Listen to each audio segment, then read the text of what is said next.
I now have the choice between Glacius and the Purifiers, or Korhal and the Artifact. I choose Korhal.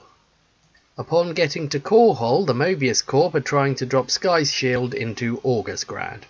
Artanis agrees to fight Mobius on Sky Shield, while Raynor keeps Mobius fleets away. Artanis informs Raynor that Zeratul is dead, and Raynor says that he got the artifact because of Zeratul's prophecies, even though he got the artifact pieces because Nerud paid him to get them, and the prophecies were meant to convince Raynor not to kill Kerrigan. I believe this is more likely to be bad writing rather than a retcon.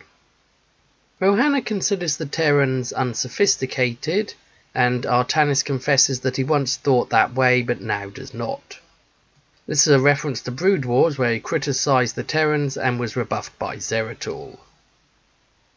Sky Shield. The mission starts with Artanis having to defeat Mobius, and Carrick somehow knowing that the 5 stabilizers he's never seen before can be repaired. To accomplish this, you need to defeat the Mobius soldiers standing by the stabilizers, then wait for Raynor to send in Terran units to repair and defend these stabilizers. This does make sense, as Protoss units are unlikely to know how to repair Terran buildings. There are also 3 EMP scramblers which damage Protoss shields and can be destroyed for Solarite. Finally, if you destroy the Mobius bases, Raynor can build a base there and assist you. As you secure the stabilizers, Mobius reinforces the remaining stabilizers. This is good, as it makes sense for Mobius to concentrate their forces in response to your attacks, as all 5 stabilizers are needed to prevent Sky Shield crashing, so as long as they hold 1 stabilizer, they'll be victorious. After recapturing all 5 stabilizers, you get a cutscene where you learn the artifact has been taken by Mobius, who are trying to escape Korhal. Brothers in Arms. Upon starting this mission, you learn that the hybrids can periodically channel void energies into the artifact to immobilize all the Terrans on the map. Interestingly, this affects your allies and the Mobius Terrans, so it causes significant harm to both sides. However, it does not affect the hybrids, who will attack the Protoss and their Terran allies. As you destroy Mobius's bases on your way to the artifact, they'll be replaced with friendly Terran bases. There are also 3 research facilities that provide Solarite. After getting to the artifact, you have to defeat the hybrids guarding it and destroy the casing holding it to win the mission. You then get a cutscene where you're meant to feel sorry about all the destruction on Korhal, but given that in Wings of Liberty Raynor assaulted Korhal, and in Heart of the Swarm Kerrigan attacked numerous Dominion planets before attacking Korhal, this moment is entirely hollow. While there are 3 Mobius missions, and in my Wings of Liberty analysis I grouped all the missions together, this was because none of those missions require you to play a specific mission to access the next mission. However, in Wings of Liberty you can't start the 3rd mission without finishing the Ulnar missions. As such, I won't review the final Mobius mission until I have finished Ulnar. Back on the Spear of Adun, Rohanna has been corrupted by Amon. Artanis confronts Amon, and Amon points out that no one in this cycle chose to be in it.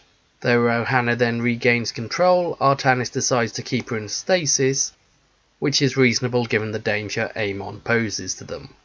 Carax then decides to analyse the artifact to determine how it can lead them to the Zelnaga. Vorazon still hates Zeratul for killing her mother, though Artanis points out that Zeratul did this because Kerrigan corrupted Rashigal. Vorazon says that reason doesn't affect her emotions, while Artanis points out that Zeratul did feel guilty and tried to help the Dark Templar. Vorazon still doesn't forgive him. Conclusion. These missions were better written than most missions.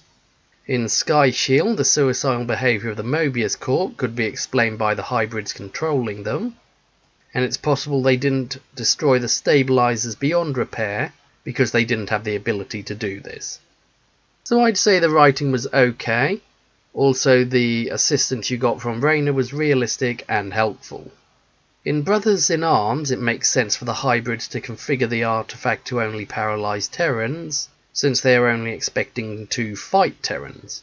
It also makes sense for them to use this artifact as the Terran army opposing them is at least as large as Mobius's army, and as Mobius is defeated, the artifact affects more enemy Terrans than friendly ones. Though it does seem odd that the hybrids haven't destroyed the artifact to prevent it leading the Protoss to the Xel'Naga. It's possible that Amon doesn't know it can do this. Amon has a reason not to fear the Protoss meeting the Xel'Naga, or the risks the artifact poses outweigh the potential benefits. As such, I'd say this is something unexplained rather than a plot hole. It would also be interesting to know if Dark Templar can paralyze Terrans by channeling void energy into the artifact. Unfortunately, the end cutscene has many problems. While Raynor condemns Mobius for all the deaths and destruction they've caused to the Dominion, he ignores when he and Kerrigan did the same thing. In Wings of Liberty, while his attacks on the Dominion outpost of Mars Sara could be justified because the people of Mars Sara opposed Dominion rule, this does not apply during the Rebellion missions, where Raynor attacked Dominion soldiers during multiple missions, attacked Korhal, and then caused a massive revolt throughout the Dominion as part of his war against Mengsk. For Kerrigan, the situation is even more problematic, as she caused billions of casualties during Wings of Liberty, then in Heart of the Swarm destroyed several Dominion planets before attacking Korhal with a giant Zerg army.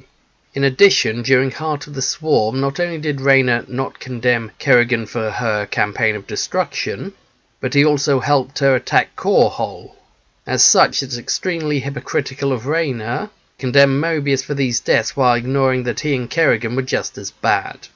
Regarding the characters, Borazan's feelings towards Zeratul are interesting, but since Zeratul is dead, this plot can't go anywhere.